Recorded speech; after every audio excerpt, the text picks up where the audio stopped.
It's time to get on the ice. Music City Gold is on the air with Kyle Hancock, Daniel Mangrum, and Matt Bain.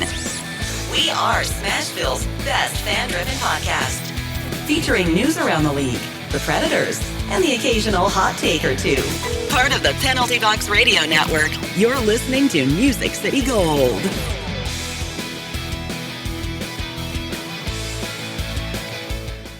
And welcome back, everybody, to another episode of Music City Gold on the Penalty Box Radio Network. We are brought to you by Seventh Element, and I am your host, Kyle. With me, as always, is Daniel and Matt. Hello. Hey, guys. Daniel, it's good to have you back this week. Yeah, no, sorry I had to be absent last week. I had a practice that I had to attend, but it is so good to be back here talking hockey before the trade deadline. Oh, what an incredible day it was. So we have so much to cram into this episode, but I heard you guys did just fine. You had Robbie on the show. Always awesome. Tons of knowledge. He knows everything. Yeah, every time we have him on the show, he just has so much knowledge. Like, I don't know where he stores it all. But if you guys didn't hear the episode that we had Robbie on, go to the show in iTunes, scroll back one episode, and you'll see the show with Robbie. Click that, learn yourself some hockey knowledge. So as Daniel said, this is the NHL trade deadline. It ended today at 2 o'clock Central Time, 3 o'clock on the East Coast. This has been one of the more active NHL trade deadline days that I can remember in quite some time, guys. Yeah, that's right, boys. It is trade deadline day, one of the best, most exciting days of the hockey year. I even woke up and told my wife this morning I'm going to have to bring an extra battery to work because I'm going to be on my phone nonstop all day, and it has been something to watch all day long, I have to say. Big trade class this year. It's been a great day. Yeah, actually, it's been the highest trade volume activity since 2010. Oh, so yeah. We had 32 trades today involving 55 players. So lots of activity. So, I mean, compared to last year, we thought last year's was fun. That was 20 trades involving 32 players. So 13 more players, or actually 23 more players were dealt this year. That's incredible. I feel like there might have been one or two more high dollar names dealt last year. Yes. But this year had a wider swath, more players overall. There's a lot of middle ground. Yeah. I feel like second line players, some depth positions. But a lot of last year was like the big names like Duchesne and Stone and et cetera. So, Well, it seemed like a lot of the defensemen went a little early. And so now we were catching up with everybody else. And I think out of the 31 teams, was there a team that actually did not get their hand in anything? Like today, not counting what happened, 2 days ago or last month. But I can't remember of a single team that I came through. I was like, man, they didn't do anything. I mean, even the Preds did something. And we kind of thought they were going to stand pat today. yeah, most of the teams had some smaller, like menial trades, really. Add some depth. I know we'll get into the Preds trade later on. You had a lot of teams that were sellers. I know New Jersey's been a seller. Ottawa's been a seller. Detroit's a seller. I mean, they've been a seller. He's already, Matt's over here giving me the look. It's just, it is what it is. Montreal has been a seller, which is shocking because we'll get into how many picks these teams have in the first and second round. It's almost mind-boggling how much they have stockpiled over the last 2 years. And we've seen some teams send players that they know that they want to win a cup because they're close to retiring, have moved them. So, for example, Patrick Marleau of the San Jose Sharks got moved to Pittsburgh today with the possibility that they could win the cup. And San Jose has already said that once the season's over, he's more than welcome to come back to San Jose. Yeah, they were even talking about at one point potentially moving Jumbo Joe, which is shocking to me. I don't know if I could physically picture him in anything other than a Shark jersey. That would have hurt my heart to see Jumbo leave. But yeah, surprisingly, actually, Marleau and Jumbo. So TSN did a top 50 players to watch at the draft deadline, and they were number 12 and 13. So while Marleau got shipped off to Pittsburgh, Jumbo stayed home, and the organization made it clear that Marleau can come home after whatever period of time it is that he can come back. That's fine. But just give him a chance to make another cup run before he retires. So I think that's nice. And I especially would appreciate if they could come home and play play a few games, play the last year, whatever, end your career with the team you've been playing for, give them like a go out victory party. I don't like it when players get shipped off for the last year of their contract and retire with the team they haven't played even a year for. So of all the teams that did trade today, if I was to ask you what team do you think came out with the biggest trade or was the biggest winner, who would you say it was? Your personal opinion. It's kind of hard to tell just yet because they every year they make a list that compiles all the trades, one by one, which team got what, and they haven't come out with that list yet because it's just 2 or 3 hours after the deadline has passed. So we haven't quite got to compile a list yet. I'll have to say that Ottawa probably lost the most. They shipped out J.G. Pageau and Vladislav Nemesnikov out. So they were probably the biggest sellers, and those were the two players that were the highest on the list. J.G. Pageau was number 2 on the watch list, and Nemesnikov was number 6. So Ottawa's definitely probably the biggest sellers this time around. Well, it's funny you mentioned Pageau because that's who I thought the Senators got the biggest return for this year. So if Cap Friendly has it already, and that the Senators, for sending a J.G. Pageau over to the Islanders, they got a 2020 conditional first round pick, a 2020 second round pick, and a 2022 conditional third round pick, which is not a bad haul for somebody who plays in the middle of the lineup. And also they got rid of Tyler Ennis as well to Edmonton. So very interesting what's going on for the Senators. I mean, hey, I like Pageau, so hopefully he'll pick it up in the Islanders. Islanders were stocking up, man. They're locking it down on defense, and Pageau's a great two-way player, shuts it down on defense. So, man, they're looking pretty good, honestly. I think I have to go with the Washington Capitals. Honestly, it felt like it was like the Caps and Pens were trying to outdo themselves for the day, and because there's an inevitable second-round matchup between Every these two year. teams. It's kind of like which one is going to load up enough to beat the other one this year. Well, I mean, as we said earlier, Marleau is already a Pittsburgh Penguin, but let's think about the Capitals. They actually got Kovalchuk and Daniel Sprong from the Ducks, which I thought was a very underrated trade, or it went kind of under the radar. I don't know. Daniel Sprong actually has 27 points in 39 games this season. So decent production. And then obviously you know what you're getting with Kovalchuk. So you're already adding to a very deep roster that is very offensively minded in the Capitals area. So I'm definitely interested to see how that pans out for them. They've kind of been slacking as of lately. I know they've slumped a little bit. So I think both these will re-energize the core group there and probably get them going in the right direction. I know we've had some speculation wondering about Dustin Byfuglien recently. I think their GM came out and said he was on the number 10 on the trade watch list because nobody had really known what's going to be of that situation. And their GM came out and said that at some point Byfuglien had made the decision that he just wasn't going to play this year. And because of that kind of squashed any ability that Winnipeg had to make any kind of trade activity with him and get some return back and free up some cap space. So that's kind of unfortunate for Winnipeg. And also I saw that San Jose, Erik Karlsson's hurt. He's out for the year. Tomas Hertl's out for the year. And now with them being on long-term injured reserve, they have freed up $17 million in cap space to possibly use.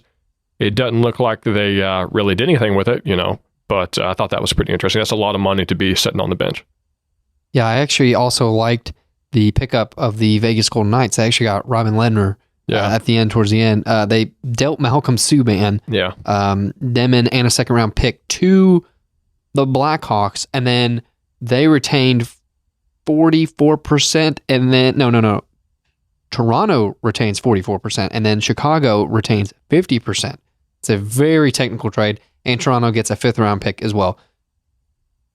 That all said, I feel like that's a great 1-2 combo in Vegas as far as having Fleury and now Ledner to basically do a 1-2 combo there. And I know they had some goaltending struggles in December, which led to the firing and the replacement of Gerard Gallant. So honestly, I felt like that was a great move for them. They already have shown that they have tons of offensive firepower. So now if they have a 1-2 goalie punch, very smart move on their part. So we'll see what that does for them on the Pacific side. So another one I want to mention, just because I thought it was humorous, is that New Jersey Devil Wayne Simmons is now a Buffalo Sabre. He's just dealt every year. He waived his no move clause to get the heck out of there. In fact, so yeah, what's Subban thinking right now? Yeah, it's a black hole right now. Well, I mean, it's like you're talking about how Ottawa's always in a rebuild mode. New Jersey's the same way. They're always in a rebuild mode. And Buffalo's kind of become that reputation now. They're always in a rebuild mode. Those are 3 teams in the East you're kind of like, are these guys ever going to make the playoffs again? Which I don't think they are. I don't think they're ever going to get their cap situation or their player situations, or even just their game situation together where they're just going to be a contender for the foreseeable future. Yeah, going back to Vegas for a second, I happen to have the stat in my notes that it was maybe a week ago or so when this stat, I haven't looked recently, but at one point, Edmonton and Vegas were tied for first in the Pacific. But yet, if they had been in the Metro, that's only good enough for 7th place in the Metro. So that shows you how strong, we always had the Pacific's weak or whatever, but Metro's looking really tough this year. So it's going to be very interesting going forward, looking for Vegas especially.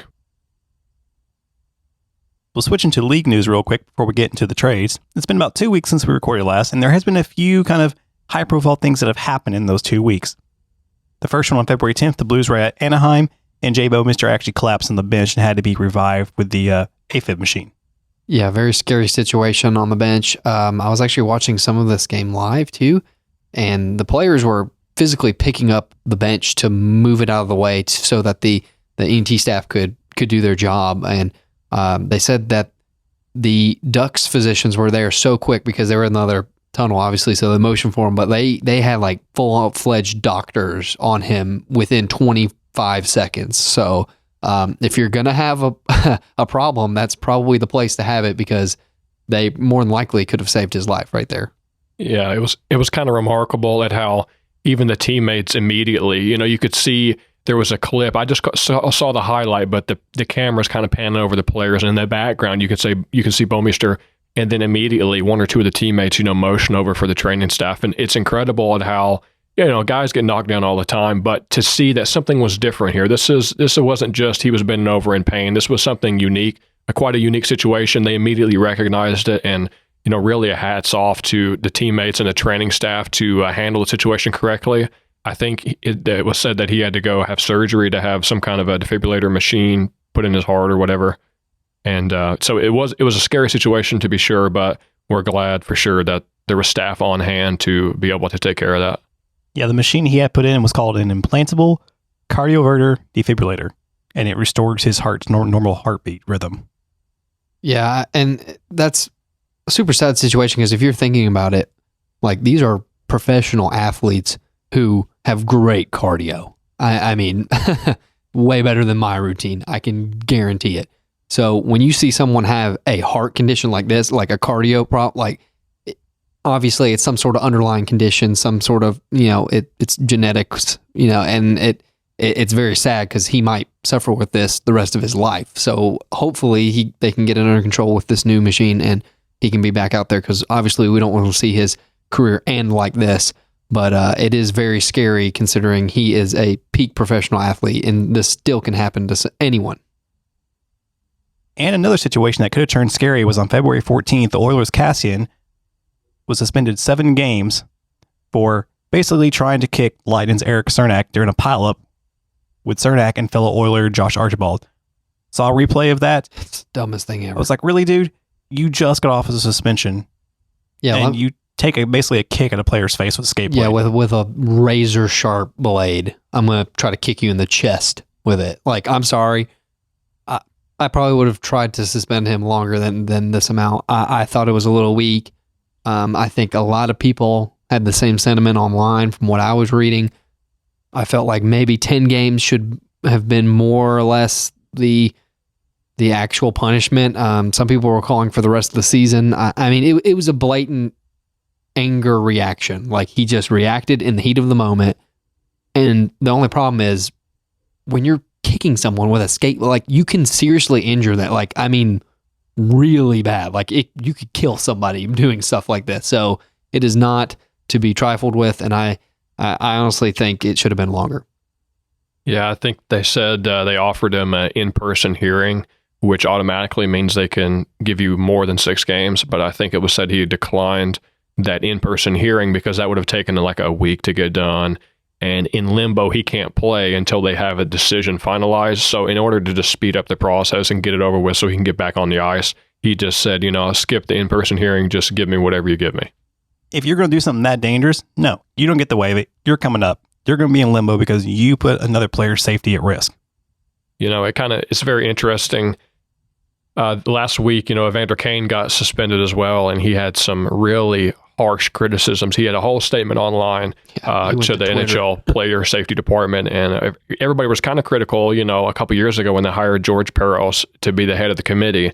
And he was kind of, basically to sum it up, he said it's a flawed system. Peros doesn't know what he's doing. The refs are, and the people in this committee are wildly inconsistent with how they call things, and that things should be more even across the board. And I think that's pretty much a sentiment that everybody pretty well agrees with, whether it's the refs calling the game or the people who are doling out these suspensions. For some people, it can be 10 games. Some people, the same thing. If Joe Thornton did that, he'd probably get let off the hook. So it probably needs to be a little more even across the board, no bias or whatever. But then again, rap sheet goes ahead of you. You have a reputation. If I see Evander Kane doing a dirty play, I'm probably going to suspend him too because he's got a freaking reputation. But, that being said, we could deal with a little bit more consistency across the board. Yeah, and while Cassian wasn't feeling the love, there was also another team that wasn't feeling the love on Valentine's Day, and that was the Minnesota Wild. So what happened, Kyle? I was kind of shocked by that. I'm sitting there on Twitter at work, taking a little bit of downtime from the job, scrolling through, and I start seeing stuff come through that says, Bruce Boudreau has been let go. I'm like, what? Hold on. Scroll back through that. Yeah. Okay, he's let go. And I was like, that's crazy because that's now the 8th coach in this league for the year that has been let go. Yeah, I actually found out that this that ties the record all time for most coaches let go in a year, making it the bloodiest season in history for in-season coaching firings in history, pretty much. So there has not been much grace as far as the way of coaches this year at all. And we did see a guy who's close to home, kind of, Dean Evison, is going to take over for him in the interim. So yeah, he was, I believe, the assistant coach of the Minnesota Wild, and he did, if I'm not mistaken, head coach the Admirals for a bit too. Yes, exactly. So that's kind of a name we're familiar with. And of course, another former Pred organization person in the Minnesota Wild department. So it's pretty funny. You mean Pred's B team? Exactly. Yeah, okay, so I was watching the game the other night, and it was like Hartman, Fiala, Dubnyk, Suter, and now it's literally the Admiral. I was like, oh my goodness, could this team not be? And it's literally Pred's B team. I said that on the couch, so you cannot say it any better and took the words out of my mouth. It's interesting, though, because this is, like I said, the 8th head coach we've had fired. And do you think the league is starting to go towards the direction of they want results now? They're not willing to wait the process out. Because you got teams in the East, for example, like Buffalo, New Jersey, that are literally the epitome of patience. They try. They're telling their fans, be patient. And then you see, like, first-year GM Bill Guerin comes in and is like, yeah, you know what, Boudreau, you're gone. You're out. I'm not going to call Buffalo patient because they fired Housley within like a year and a half. And he is obviously the better coach in that two tandem just because he wasn't getting along with Jake Eichel. That's why he was out. Yeah. And I mean, let's face it, if Housley would have been available, he would probably have been the head coach for the Nashville Predators come when Lavi was fired. So I think it is very much a results now type of business. They want to see it within a couple years, but it just takes time. Like from what I've noticed, as far as like teams building up and tearing down, it's usually in like 5-year chunks almost. Like if you could just look at it, 5 to 6 years. Blackhawks, they were extended a little longer. They had the dynasty for a while over the 6 years, and then they've fallen off the cliff and they're rebuilt. So it feels like every 5 years you're in these cycles where you're coming up and coming back down. Preds same way. We went up, we're back down. We're trying to figure out how to get back up again. Like it's the same thing. So I really don't know how to explain it, but fans do have to be patient. Yeah, that's kind of a similar sentiment to what I was thinking. It's not so much that they've got a shorter string this year as so much as it is that this is a couple, 2 or 3 years of pent-up frustration that's just now coming to a boiling point for these teams. And the teams that are seeming to be more patient is because they have more time before it gets to such a aggressive, we have to do something right now, because those teams, it's been building up. And this is just a couple of situations were forced with the Bill Peters or whatever. But as a whole, these are teams that they've had it coming, and now is the boiling point. But how much of that is actually on the coach or the player or the GM? Because your GM is your architect of your team overall. He's the guy that's basically saying, here's the plan I have, for example, a 5-year plan for the team. And then you got to have a coach that's willing to buy into that. And you got to have players that are willing to buy into that. But then you have people like Jack Eichel, for example, who is the star of the Buffalo Sabres. And the coach is trying to basically do something his way. Does that mean this is becoming a players league instead of a coaches league, where instead of it being the coach that tells the players, here's what you're going to do, that we now have the players having the ability to basically dictate what the team does? I mean, I think it's a little bit of both, and it also depends on the organization. I think if you're talking about the Preds, it's very much a Poyle driven, and then he's also talking to the coaching staff, and then the players are just, they're kind of down here. I mean, we've dealt Shea Weber, we've dealt PK Subban within the last several years. I mean, big trades. I mean, obviously, our staff is the one in control here, but it is funny that other organizations do tend to like, oh, we have a player and we have to like treat him, differently because like he might want to go somewhere else. So it is a very interesting dynamic in the league right now. Question then, what if Pecorino comes up to GMDP and goes, you know what? I'm not really getting along with this Coach Hein guy. I want to go somewhere, or you let him go. I mean, he's pretty much the epitome of Preds Royal here. Like, if anybody has a say-so in this organization, it's going to be Pecorino because of how well respected he is. If he did come up to GMDP and said, I don't like John Hines, I want you to get somebody else, or I'm going somewhere next season, do you think David Poyle would say, okay, let's see what we can do? I mean, there's so many things that go into that. I think Poyle sits down and tries to understand why he doesn't like him. And like, because he's a very calculated person. I mean, he's not going to move anyone or try to pull the trigger without thinking it through. And of course, like in that situation, Peck's getting older and also at the end of his contract. So he would honestly have to weigh the two and then figure out what's going on. But I think he would figure out the problem before he dealt somebody like that. Yeah, I mean, it's just hypothetical. Obviously, that'd be out of Pecorino's character, but I say John Hines has a longer tenure remaining with the Preds organization, as does Pecorino, longer than Pecorino. So I'd probably pick Hines and just kind of screw with whatever the player says. It doesn't matter because you've got at least a few more years left with the coach, and the goalie will probably retire in 2 or 3 years. So what he says in the long term doesn't really matter. But that just kind of goes back to show you with what the fans call for, how much leniency do the fans have towards a certain organization. You look at a dynamically opposite situation in Toronto. Last year they're like, hey, let's fire Babcock. We got to have results now. And now that things are still in the barn, they're still in a barn fire in Toronto. So they're like, hey, we need to fire the GM. We need to do something because something's not going on. That just shows you how short of a leash some clubs are on, especially, in the Toronto market. And that kind of reminds me, it pairs something interesting that happened with Toronto recently as well. Oh my goodness, yes, I laughed so much at this. I mean, it's kind of funny. So if you didn't catch the game on February 22nd, we had, for one of the, the rare moments in the season where you see the actual emergency backup goalie for the night come in. So if you're not aware of what an emergency backup goalie is, it's basically a person in the stands who is there with their gear, ready to be called on at a moment's notice. And that's what happened Saturday night with the Carolina Hurricanes. Both their goalies went down. So they said, okay, we need the emergency backup goalie to come in to not play 1, but 2 periods.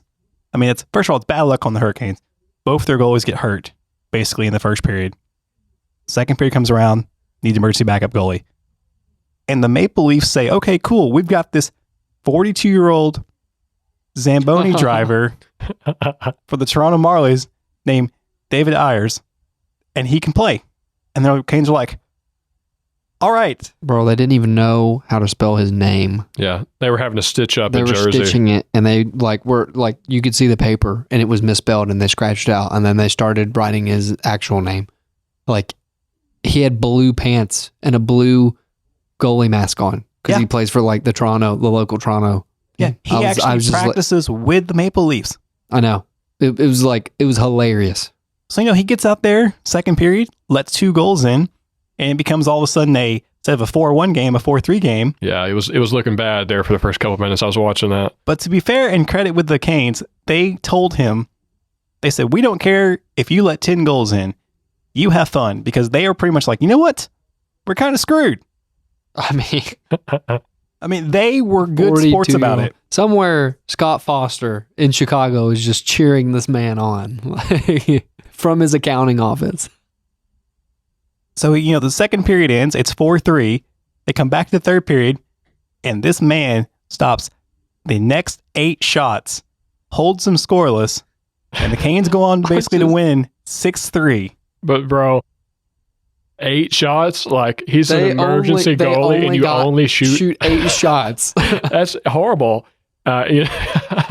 Toronto, let me tell you, they were not having it, bro. This is an offensive juggernaut team. We've got like your foundation is offense. Got like 4 players worth like $10+ million a year, and we're shooting 8 pucks against the backup guy. Matthews, Tavares, like people like this shooting, and they literally. I'm watching this game and I'm like, why are you not shooting the puck? Like, just shoot it. He is a 42-year-old Zamboni driver. He cannot, like, the first goal that went in from Tavares, like, he literally just threw it at the net, and it was like a low puck, and he couldn't even get down quick enough. Like, why are you just not peppering the net with shots? It blew my mind.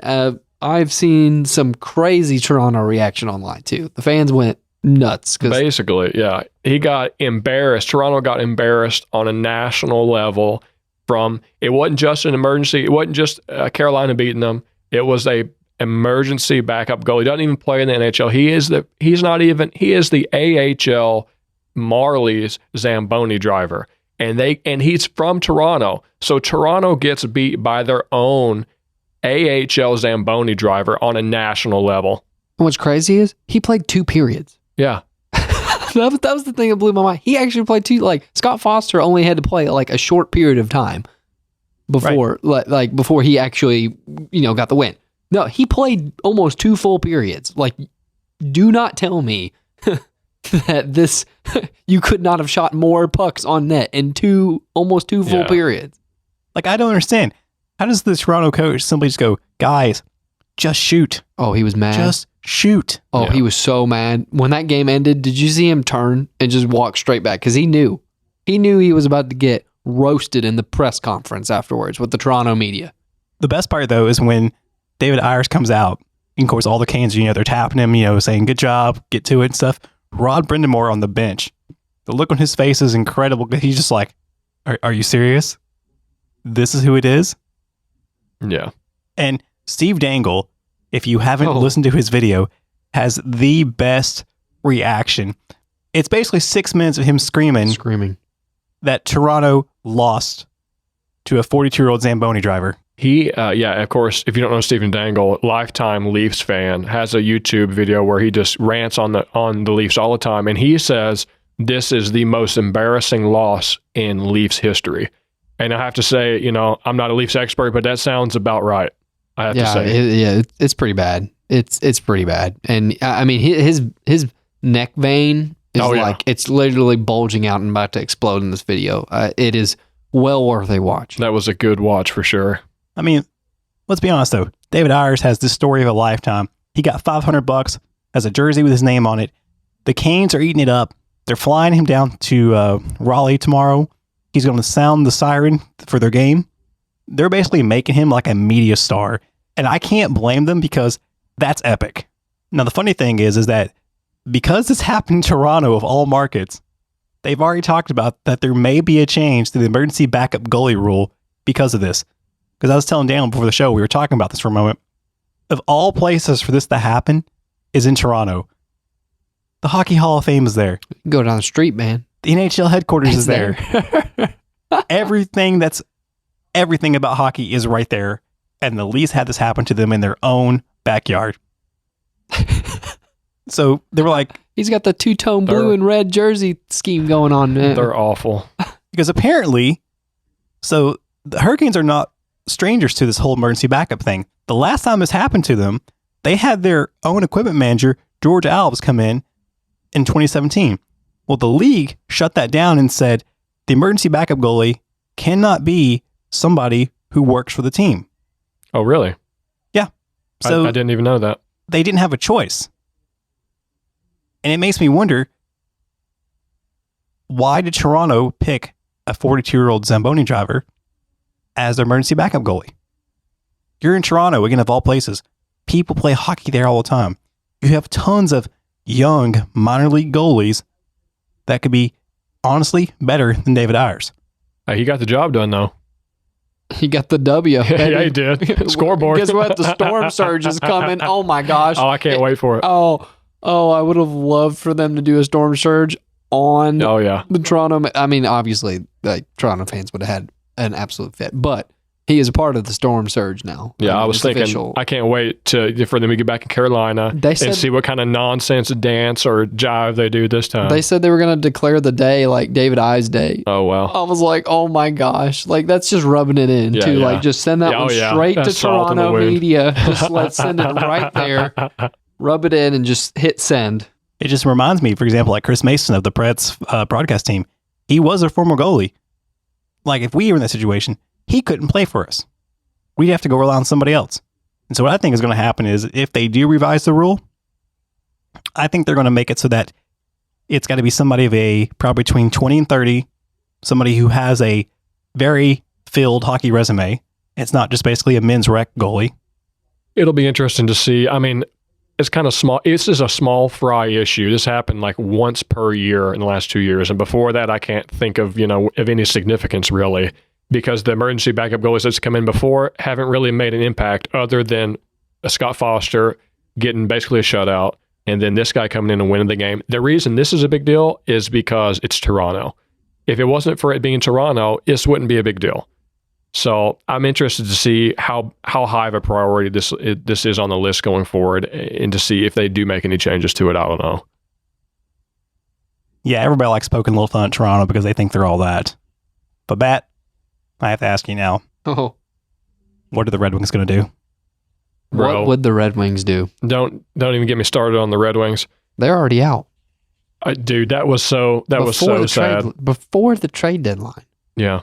What we were doing the other day, I think we were on Twitter, and we were just talking about something random about the hockey game, and then somebody that follows us is responding to our account and says, "Oh yeah, that goal is fine and all, but did you know the Red Wings have already been eliminated from the playoffs?" And that was how the bubble got burst for me. That's how I saw it. And I was like, oh, that's sad. Well, let's take a deep dive into some of their stats right now. Well, thank you. Their games played, 64. They have won 15 games. Yeah. I saw this beauty stat that said, of course, this is about a week ago or so. Is this the Montreal one? Yeah. Oh, God. Detroit's season series against Montreal, they've kicked their tail 4-0. Detroit's won all four, swept them for the season series, but those 4 goals account for 27% of their entire wins on the season. That's ridiculous. Bro, their goal differential is minus 110 right now. Oh, my God. Pull the truck, pull the car around.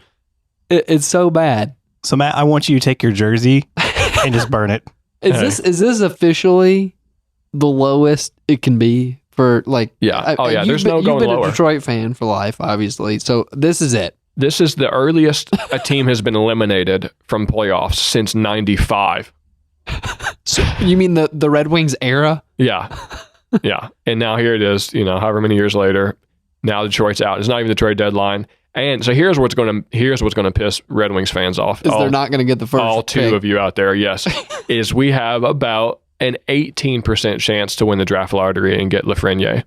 So it's like, okay, if you're doing this bad, historically terrible, okay, well, give me the draft pick. But it's likely in the way the season's going, you'd think 18%, that's not very confident. That's not confidence inspiring. I think after you eclipse the minus 100 goal differential, you should be given at least 2 or 3 extra points. Like maybe give me an extra ping pong ball. If it's me, we had a small discussion on this the other day. I think the percentage for the very last place team needs to be about 70% that they'll win the lottery as a condolence prize. Because you said, what was your rebuttal to this, Daniel? So this is all in place, especially in the NBA. You see this commonly because it's to prevent tanking. And I understand this, and the NBA is really bad about it. And I think the NHL is less bad about it because if you're looking at the teams, like on any given night, a team can beat another team. There's that much disparity in the league. That said, these teams try really hard, and there's a lot of pride on the line. Like any given night, you have a terrible team, and they are still playing really hard. So I'm still in favor for having like a lottery that does prevent teams from just absolutely tanking and trying to get better players. But at the same time, I feel like they should weight it a little higher for, especially those last 5. Like, you know how they come out with the whole thing, and it's like, what is it, the top 10 or the last 10 actually have a shot at the first round pick, even though it's like extremely slim. So, we're pulling up the stats now. So, yeah, Buffalo still has a 5% chance at 9. Yeah. And that is, I feel like it should be weighted really heavy on the top, like I say top 3, but your worst 3 teams. Like those 3 teams should be like 40, 30, and 20, and then it really is slim towards the end. So I don't know. That's just me personally, especially when, I mean, they're bad. They are just bad. What's the over-under on goal differential this year? I mean, where do they finish at? I mean, 100. Yeah. It might be 140. Yeah. Well, it reminds me of something like Colorado several years ago when they were just like the bottom of the league, and everyone was like, "Dude, they're getting the first round pick," because they had a 25% chance to get the first round pick, and they didn't get it. They got like 4th. Yeah. So currently, the projections are the Kings have a 13% chance. Detroit has 18%. So that's only 5% more, even though Detroit's doing twice as bad. So I think by not giving Detroit at least a majority chance to get the number 1 pick only hurts the organization and the team, whoever it is, not just Detroit. Give it next year, or the team the next year after. That doesn't matter. Whichever team is last, it hurts them because there's a higher probability of them not getting that pick, which only hurts them more. And we talk about how disparity is good for the league ratings because you ideally want more teams that can compete on any given night with any other team. But by giving not the worst team the best pick, that helps a team that really doesn't deserve it as much. So that's going to make Detroit stay in the basement for longer as opposed to helping the team that needs the help the most. So rather than it be 18%, it really needs to be like 65, I think. None of this. Well, that's what I was saying. At least your top 3 teams need to be like 40, 30, 20, or like those are your worst 3 teams, obviously. So it does seem quite hilarious that like Buffalo still has like a 5% chance. Like, so I'm surprised though that Detroit hasn't tried to do the Montreal-Ottawa route and just stock up on draft picks. Well, oh my goodness. The only good, I don't know if you call it good news. I was kind of sad. So they traded Andreas Anthony, got a couple picks for him or whatever. I didn't even look at what they traded him for because they just needed a little bit of cap space. In fact, number 22 on the trade bait list this year is Detroit's cap space. That's how bad it is. So it's bad. I didn't realize it was possible with an actual number on there's not a guy, there's not like a player name. It's Detroit's cap space. So Anthony CU has about a $3 million cap space. So that frees up a little bit of room.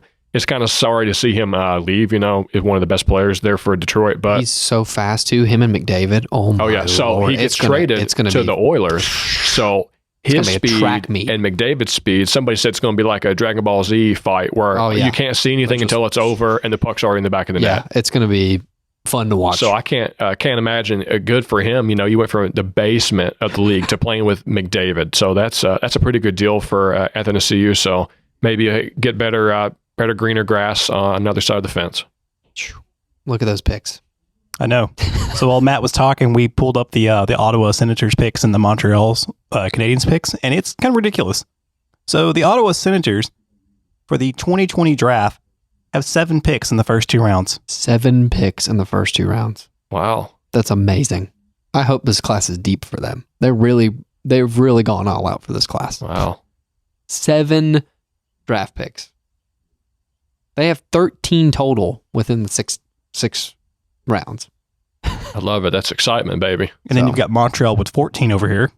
14 total. Now they're more evenly spread out. So they only have 1 first round, 3 second, and then it kind of spreads out in the middle there. But I cannot get over 7 draft picks in the first 2 rounds for Ottawa. Congratulations. I mean, they are in straight rebuild and they're going for it. They're basically getting down to a skeleton crew. So what's important to note about this is they also have the Sharks pick. And the Sharks are not doing well this year. The Sharks were supposed to be good this year, by the way. So not only is that pick was supposed to be bad, that was supposed to be like, okay, the Sharks are a good team this year. That turned into a really good pick. So they are picking 2 low draft picks in this draft. That is going to be incredible for them. I mean, Matt, they could get the first overall pick. How would you feel if Ottawa loads up like this, then gets the number 1 overall pick? Number 1, yeah, that's going to be a Steven Dangle moment right there for all the Red Wings fans. You can just look it up. Oh, they'll be picketing in Detroit if they don't get the first one. But there is a good chance. I mean, the stats are against you if you think about it. They are. Not a shocker. So, I mean, do you even own a Preds jersey? Yes. Yes. Is it gold or is it the blue or is it the silver? The gold. Is your name on it? No, that's ridiculous. I have a player's name. What player do you have? I have a couple. I've got a Subban. I've got a Yossi. I don't know. I think you should put one that says Detroit sucks on the back of it. Wow. Okay. That's where that was going. I was just like, this is okay. This is a lead in. Trying to walk me into it here. How does your wife feel about Detroit season? Because no, she's a big Red Wings fan too. Yeah, it's kind of a look away, it hurts kind of situation. So, well, honestly, if you look at their cap space, though, you get them through next year, and a lot of their like long-term injury reserves and a lot of their like salary retentions are dropped off. Yeah. So, honestly, get through next season. It's still not going to be good next season. We're bad on the books for like another 2 or 3 years at least. Honestly, next season is still going to be bad. It's going to take at least 2 to start climbing back up. 3, you're looking probably pretty good. Like, just give it some time. Eiserman's there. He's going to come resurrect the team. Don't worry. Okay? So, just it's okay for you Red Wings fans. That being said, let's talk about the Preds real quick. So, they didn't do anything really spectacular at the trade deadline today. Shipped Matt Irwin off on a one-way missile. But not to the moon. I know. Well, we hadn't seen Matt Irwin for a while. Let's be honest. I forgot he was even on the team, which did not hurt my feelings a whole lot, just because you know my feelings on Weber and Irwin. But he is now an Anaheim Duck. Which probably suits him more, because they are about that physicality. So yes, we shipped off Matt Irwin and a 6th-round pick for, this is going to be an interesting, Corbinian Holzier. That is my best attempt without ever hearing him actually in person. So there you go. I know that the analytics department of the Preds Twitter already is not a fan of him because he is statistically worse than Irwin. Oh, really? Yeah, honestly, I think it's just a big body penalty killer, because obviously our penalty kill is one of the worst in the league this year. So I honestly think that is where we were going, as far as just giving us a little bit more depth and just a bigger body person. Yeah, I mean, it's kind of shocking that for 2 years in a row now we basically have one of the worst special teams overall. But it's one or the other. It's just funny. It's like, well, even against the Chicago game, it was the worst power play team, Chicago, versus the worst penalty kill team, Predators. Oh, yeah. And when they scored, I was like, I'm not surprised. We are so bad that even the worst power play team can score on us. That was not a good stat right there. Yeah, honestly, it was funny because the last 2 years, the trade deadline, as it approached, there was huge lead up for the Predators because we were wanting to make that move. We were trying to find Matt Duchene. Man, that was it. What? Yeah, the 2 years before, it was just like we were hunting for Duchene sweepstakes, blah, blah, blah, whatever.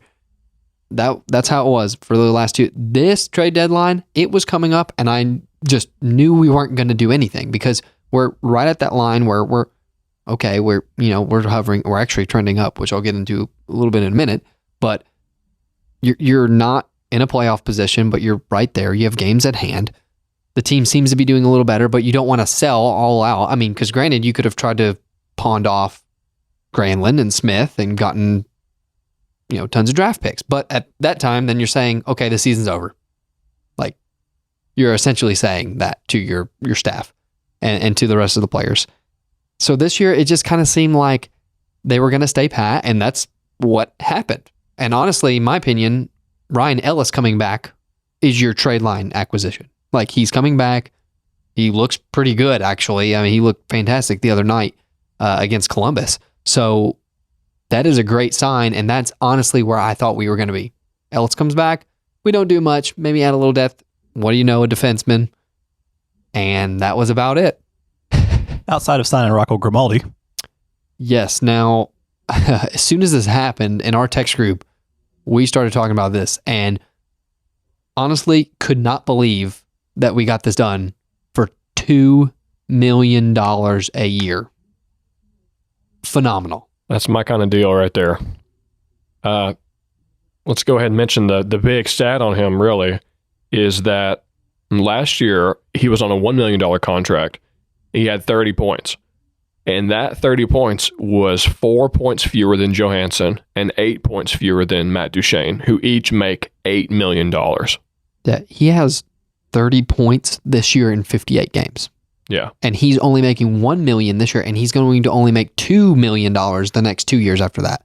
Fantastic deal. And we talked in the past, anybody who's known me for a while knows I don't like large contracts. I don't like large sums of money. I did not like Johansson at $8 million. Because when you pay a player that much, some players might be worth it, your John Carlsons or whatever. But when you hire a guy on your team, it might be a right fit for somebody else to pay. Toronto, you guys can pay 4 players $10 million. How's that working for you? But as far as the team that I like and that I watch, I don't like us to hire a guy for $8 million. And same thing with Duchene and Johansson are both $8 million guys, because when you pay a player that much, the only thing they could do is disappoint. You're not going to impress me because I'm expecting you to make 80 points this year. So the only thing you can realistically do is let me down. Whereas you take a guy like Grimaldi, who's hungry, who's relatively fresh in the league, he's still a young scrapper. I'm always a fan of give me a player that makes less than $3 million a year because they're hungry, they want it, they've got a chip on their shoulder, there's something to prove that they can hang in this league and that they can go out and earn the big dollars. Just look at when the Preds made that big push for the Stanley Cup a couple years ago. We had low-dollar players who barely made the playoffs, but they were hungry and they wanted it. And if you look, I did a little bit of math here. If you look at point production per dollar value, Grimaldi is a 30 points per $1 million value. Duchene and Johansson are both less than 5 points per $1 million, which means that Rocco Grimaldi is 6 times more productive per dollar than both Duchene and Johansson. And it's less liability because if he doesn't perform, he's only costing me, a fourth of the price tag of them. He's 6 times more productive. Yeah, honestly, that was a contract saying that I want to be here with this team and I want to win with this team. Honestly, I don't, because the math, as Matt has done, it doesn't add up for a $2 million a year contract. I mean, honestly, he's in that $3 to $4 million probably range where Arvidsson was when he got his deal. And even the RV deal was incredible, especially for the length that we were able to sign him for. So absolutely shocked that we got it done at 2. Super happy. Super well deserving. Yeah. He's such a great guy. I mean, literally everyone says that about him in the post games and the interviews and everything. I mean, he literally has his family members on his sticks. Yeah. I don't know if you've seen this, where he'll have his grandfather who passed away was on one of his sticks one night and he ended up scoring a goal. That's awesome. He's just a good guy. He's been a very good player this entire season. He's been on a line with Craig Smith and Nick Bonino. And they've been one of the most productive lines in NHL. Killing it. So Natural Stat Trick has their line so far this season of having 28 goals for and only 10 goals against. I mean, they are basically our top line. Even if they're not getting paid for it, they are our top line. Yeah, so moneypuck.com actually has them at the 5th best line in the league. Wow. And I'll put it like this. They have played less games together all at the same time. So at this point, it's one of those let them be. The only ones that were in front of them were Pacioretty, Stephenson, and Stone. Point, Kucherov, and Palat. Getzel, Malkin, and Rust. That is the same category that the Grimaldi, Bonino, Smith line is in this year. Incredible. They were actually ahead of Vegas's Pacioretty, Stastny, and Stone line. Wow. It's mind-boggling right now. They outwork you. I mean, that's basically what it is. And they're a crazy mismatch being on the 3rd line. Yeah. So, like I said, that line is what's reminiscent for me of how the Preds were a couple years ago. You had an entire team of that kind of work ethic, that kind of hustle and scoot from those types of players. So that's incredible. I'm glad to see that. And like I said, There's such of a less risk than if your Duchesnes and Johanssons don't produce. So that's incredible. I wish the rest of the team looked as good as they did right now, and we wouldn't be having the same situation as we got right now. Yeah, expected goals are at 62.1%. It's unreal. They're above Point, Stamkos, and Kucherov, Landeskog, McKinnon, and Rantanen lines. They are producing better than those lines. Let that sink in. Well, that being said, with all these stats we just went over, I'm going to ask you guys the same question I asked you guys about a month ago. Do you think the Preds are going to make the playoffs? Trade deadline's over. I asked the same question on Twitter the other day through the group account, and we got a dead 50-50 split. It was dead 50-50. I was wondering how that turned out. Yeah. I'm going to stick with what I've been sticking with, and like I said, history repeats itself, and it's what I've said for months, is that I'm going to still say no. Although, we're slightly trending in the better direction, but... I'm going to get into some I'll let stats you, on that. So go ahead. Kyle, what do you think? For the moment, I am going to flip my vote and say if they continue on the upward swing. Oh, no. You can't. Oh. We got a party flipper here. Oh, no, I'm just saying, you can't say if they continue on the upward swing. It's a yes or no. Like, I mean, because they're obviously going to have... That's true. You got to put your sack on the line here, Kyle. Obviously, they're going to have a couple games that they lose here and there. I mean, they're not going to have a 10-game win streak going, okay? So... Okay, fine. Yes, I think they will. Okay, yes. That's very interesting. So, I'm going to say yes. And some of the reasons why, I actually took a look back at the last 13 games. And the Predators are 8-4-1 in those 13 games. And it's actually one of the best in the league, surprisingly enough. We didn't win those games by a lot of points, though. Like, if you go back and look, they're like 1-goal games. And almost every game, I've actually noticed this since John Himes has taken over, they are very close. It's because of that new defensive structure where we're playing zone defense instead of... It's just, it is very close, the games. Does not make for great watching as a fan. I will put it like that. Because the goal differential is going to be hovering around 0. So... But yes, they are trending up. They are winning the games. Now, I tell you what, there's several games on the schedule. I mean, looking ahead, they have to win a few of these games. But it is crazy how many critical games we still have left in our schedule. Calgary is still left. Edmonton is still left. Minnesota twice. We have Dallas 2 more times. Chicago, Winnipeg again. Actually, I'm sorry, we have Minnesota 3 more times. You think those games are important, considering where they're at, too? I mean, you win the games that you should win, and you are in. Like this Calgary game coming up this week is huge because they are right in front of us in a wild card spot, and we have games at hand. If you win outright that game, that is a huge swing. So I'm going to say yes, but it is going to be, I mean, they have to win the games that they need to. Like if they lose the Calgary game, their chances go down probably at least 10%. Because they're in front of them.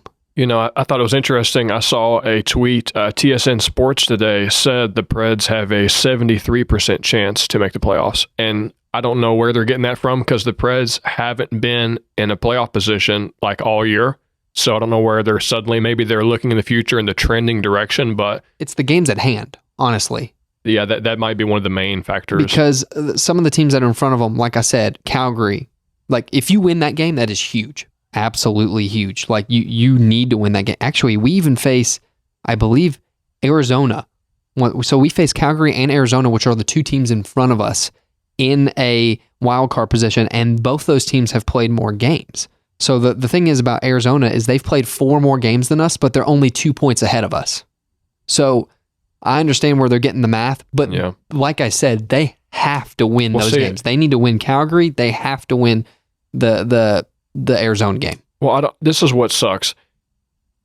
You've screwed around all year, and now you're in a position where one game is going to determine if you make the playoffs or not. I don't like that. I don't like to live on the edge like that. I want it settled in stone. My guys either produce or I'm shipping you off. No, it's not ideal. I think it was very interesting, very telling. David Poyle this time around, you know, he's calm and collective. People were kind of wondering, oh, well, are we going to be sellers because we're on the outside? Or are we going to do nothing? We're going to make moves to gain assets. He kind of stayed in the middle, didn't do anything. And I think that's telling that he's possibly waiting it out as well, because you don't want to make a move uncertain. You don't want to be a buyer and then, not make the playoffs by the last game. So I think that's also telling us to where the front office is and their mindset is on the same situation. But it's frustrating because the roster, the way it is, they need to not be screwing around, and it come down to the wire like this. I mean, they are trending up though since Hines took over. So that is the only positive that you can take away. Because honestly, if you say right when Lavi was fired, I'm probably saying they're probably not making the playoffs, because at the time we still had a couple games at hand. But like when you have a coaching change, it is very difficult to get everyone on board. Yeah. Everyone knows this. The Blues thing was just it just happened once. It was a fluke. It was a fluke. I'm sorry. It's gonna happen occasionally, but yeah, it takes some time to get on that system, and honestly, they are trending in the right direction. They just got to keep it up. They just got to keep plugging away. If they start winning 2 for every 1 game, that's the mentality. They got to just keep doing that to get to the playoffs. But it's scary because there is 1 or 2 games that really matter coming up. Yeah. Like I had the Calgary game, the Arizona game, the Minnesota games are going to be huge. You have Dallas 2 more times. I mean. It's going to be It's going to be a nail biter this year. Winnipeg too. So literally out of the last 20 games, there's 10 or so that really matter as far as the seeding goes. So who knows where it's going to happen, but I think I'm hoping they can just eke in and get that 1 wild card spot and get hot at the right time. Because as we know before from the Stanley Cup run, all you got to do is get in, and anything can happen after that. So, Matt, as we get ready to close the show up, got any milestone stats we've not went over yet today? Yeah, I've got a couple things. We're talking about that Preds system, and I was kind of chuckling earlier because this stat says that 3 defensemen currently lead their clubs in scoring. So, obviously, John Carlson, Roman Josi, and Brent Burns. And if this continues to the end of the year, this will be the 3rd year in history that 3 or more defensemen have finished the year leading their respective clubs in scoring. So that's pretty interesting going forward. And of course, speaking of John Carlson, some more milestones about him, and Ovechkin is the normal of lately. Only 4 defensemen in the last 30 years have required fewer games than John Carlson to score 40 points. So he's still continuing on his normal pace. And the big news really is Ovechkin is now in the 700 goal club. He is the 8th player in history to 700 goals. And now has become the fastest player in history to go from 600 goals to 700 goals, a record that was previously held by Wayne Gretzky at age 29, and Ovechkin beat his mark by 14 games fewer, and Ovechkin is 5 years older than Gretzky was at that period of time. And you know what that means. He's going to push that. He's creeping up. He's pushing it. Yeah, that stat is quite telling that, honestly. He's catching Gordy in a couple years. Isn't that crazy? Yeah. 2 more seasons like this, and he's past Gordy. Yeah. Isn't that crazy? Like, honestly, years ago, if someone would have told me that someone would be able to catch Gordy and Gretzky's record, I would have said no. There's no way. That it's not even possible. Well, and the fact that he has been able to consistently do this is amazing. Yeah. I think the thing that gets understated here is Gretzky's goals. That's what we're talking about, is Gretzky's goals.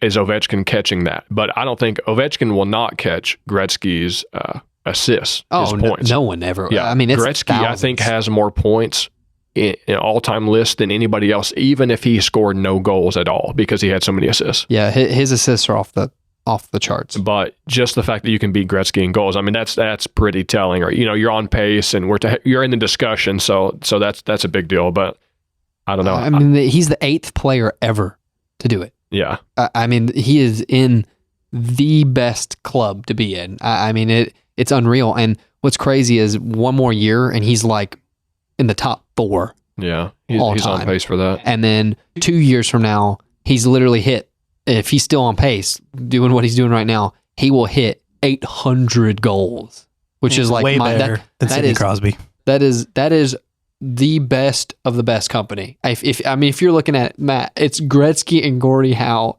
That is the best, and he's a Russian. Yeah, he's got all the traits. I think I just have a chip on my shoulder with him. He's a Russian. I should love his guts, man, but something just doesn't sit quite well with me knowing that he gets 15 feet of space every time he winds up for the one-timer. Like, Gretzky had some skill, some handles. Crosby's got some handles or whatever. So, I don't know. I feel like somebody ought to put a body in front of him. I think they're scared to get hit with the puck or something. But we've seen what happens. You put a body in front of him, he still scores. You know what's funny, though, is I saw a graphic of his 700 goals, and a lot of them were in front of the net, actually.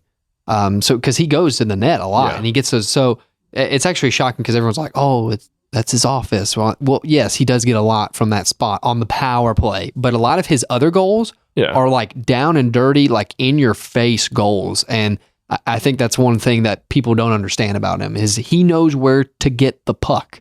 He knows where the rebound's coming at, and he is so good at it. It's unreal. I saw a clip of him the other day on the bench taking the blowtorch to the visor on his helmet so he could put that shading in there, a little bit of polarization because it reflects the glare or whatever.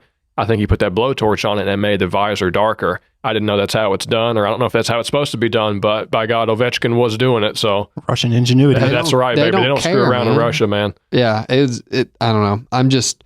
I'm super happy for him to be able to hit the 700 club. Oh, yeah, definitely. First of all, did you guys see the video of his parents congratulating him? It's literally the best thing ever. I'll have to send it to you after the show. It's his parents are in Russia, and they send the video, and it's literally them speaking Russian, and they call him Sasha over there. Yeah, that's his name in Russian. Yeah, Alexander and but he was like, oh, and he goes through and he's like, oh, I'm so happy for Sasha, and we're just so excited for him. Hopefully, good health, and he can beat Gretzky's record. It was like, I'm like, that's awesome. I have to look that up. His parents are even cool. Oh, like, God. He's literally the best. He's expecting another child now. What a great week for him. Like he's just awesome. He's awesome. Yeah. Like Matt's slowly coming to grips with this. He's the man, dude. He's the man. No, I even thought I was at a game. I don't remember where it was, but they obviously were playing Washington. I saw a fan had a Russian jersey of his. Well, it was a Capitals jersey, but they translated it to Russian, so his name was in Russian on the back, and it was pretty tight. That would have been sweet. I thought about doing that for Pavel Datsyuk and getting whatever team it is that he plays for in the Russian league and getting that jersey because I've seen it out there and putting that in my collection as well. But that's all I got for right now, guys. Daniel, what games we got coming up? Well, I kind of gave a little spoiler alert because I started talking about all of the specific games that meant something. But tomorrow night, we actually have Ottawa. This week, we also have Calgary and Colorado.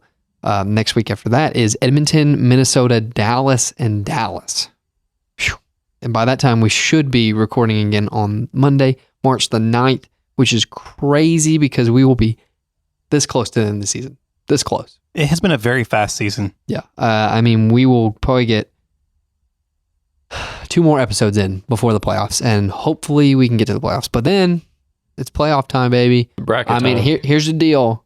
Like, even if the Preds make it or not, playoff hockey season is the best time of the year, baby. And man, you better believe all 3 of us will be on that couch right in there planning for almost every single game, and we'll be bringing you all the news and updates and analysis on every game because we love playoff hockey. Maybe this year my bracket will do better. Bro, I think love bracket time. I think honestly, all of our brackets are going to do better this year because it was not a good year. It was not year. A good year. It was terrible actually. So, well, guys, that has been the show. Thank you so much for joining us. You can find Music City Gold on iTunes at Music City Gold. You can find us on Twitter at Music City Gold as well. And you can also find us on penaltyboxradio.com. So once again, guys, thanks so much for joining the show. We'll see you on the ice. You've been listening to Music City Gold on the Penalty Box Radio Network. We'd love to interact with you on Twitter. The show can be found at Music City Gold. You can find Kyle at Kyle Hancock, Daniel at Steve Dan Drum, and Matt at Matt Bain 31. Past episodes of the show can be found by subscribing to Music City Gold or Penalty Box Radio on iTunes or at penaltyboxradio.com. Thanks for listening, and we'll see you on the ice.